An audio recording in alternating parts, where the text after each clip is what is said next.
Türkmenistanda teatrlarda sahnalaşdyrylýan oýunlara büdjet işgärleriniň töleg töläp gatnaşmaga we oňa tomaşa etmäge mejbur edilmegi bilen bagly ýagdaýlar dowam edýär.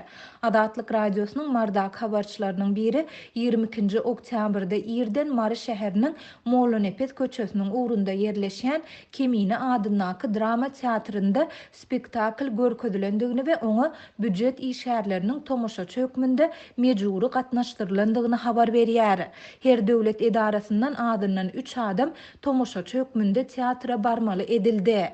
Üstesine teatrda sahnalaşdyrylan oýunyň biledi üçin her işgärden 20 manat möçberde pul ýygnaldy diýip gidlinlik şertinde söhbetdeş bolan habarçy gurrun berdi. Oýuna tomaşa eden edara kärhanalaryň işgärleriniň ençemesiniň habarçymyda aýtmagyna görä, bu spektakle diňe büdjet işgärleri tomaşa etdi. Velaýatyň ýaşaýjylary teatrlarda sahnalaşdyrylýan oýunlara tomaşa etmäge barmaýar. Sebäbi görkezilýän oýunlar diňe arkadagy we onuň alyp barýan ýoly barada bolýar.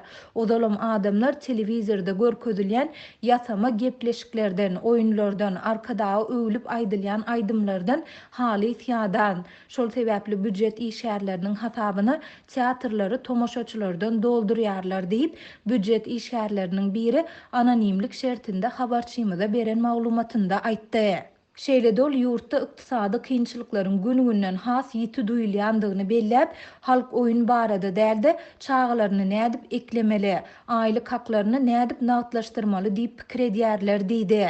Azatlyk radiosu baýdylanlar barada Mary velaýet häkimliginden we Kemine teatryndan goşmaça maglumat alyp bilmedi.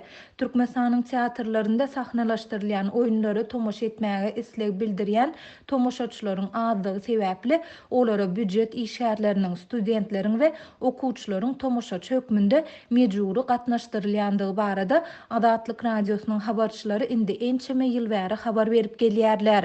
Mundan başga Türkmenistanlar ýurtda geçirilýän dürli köpçülüklerini şolsanda sport çärelerine, kinoteatrlara, at çapyşyklary hem barmaga we bular üçin pul tölemäge mejbur edilýär. Geçen ýylyň oktýabrynda Mary welaýatynyň studentler Mary şäherindäki teatrda sahnalaşdyrylýan oýunlara tomaşaçy bolup gatnaşmaga mejbur edildi. Bu barada habar beren ýerli habarçymyz munyň üçin olardan 10 manat möçberinde pul ýygnalandygyny hem aýtdy. Ýurdun döwlet eýçiligindäki media serişdelerinde raýatlaryň teatrlara mejburi eltilmek barada hiç saat aýdylmaýar. Muňa derek telewiziýa gepleşiklerinde ýurdun teatrlarynda ilatyň göwnünden turýan oýunlaryň sahnalaşdyrylýandygy aýdylyp, tomaşaçylardan dolu teatrlar görkezilýär.